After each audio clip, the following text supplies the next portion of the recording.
Astrological technique வந்து மிகவும் சிறந்தது. பராசுர ஹோரையில மகரிஷி பராசுரர் வந்து கிட்டத்தட்ட ஒரு 16 டிவிஷனல் சார்ட்டை பத்தி பேசியிருக்கார். டிவிஷனல் சார்ட்னா உப சார்ட்டை பத்தி பேசியிருக்கார்.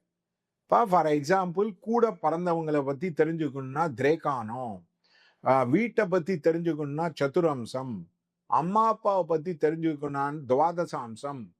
நாடி ஜோசியத்துல ஃபுல்லா பாத்தீங்கன்னா கோச்சாரத்தை யூஸ் பண்ணுவாங்க. சனியோட கோச்சாரம், குருவோட கோச்சாரம், ராகு கேதுவோட கோச்சாரம், இதெல்லாம் நிறைய யூஸ் பண்ணுவாங்க. நான் அதுக்குன்னே வந்து டெக்னிக், அதாவது நாடி அஸ்ட்ராலஜிக்கல் டெக்னிக்னே ஒரு புக்கு வந்து எழுதியிருக்கேன்.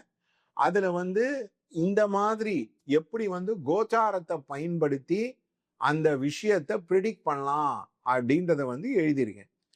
இப்ப வந்து தசா புக்தியில வந்து பராசுர மகரிஷி என்ன எழுதியிருக்காருன்னா, தசையிலேயே சிறந்த தசை காலச்சக்கர தசை. அதுக்கு சிவனும் பார்வதியும் அந்த பராசுர ஓரையிலே கும்பிட்டு அவர் வந்து அந்த தசையை பத்தி எக்ஸ்பிளைன் பண்ணியிருப்பாரு, அவருடைய ஸ்டூடெண்ட் மைத்ரேயா அப்படின்ட்டு. இந்த விம்சோத்திர தசா மட்டும் இல்லாமல் பல தசைகள் இருக்கு. ராசி தசைகள் இருக்கு, நட்சத்திர தசைகள் இருக்கு.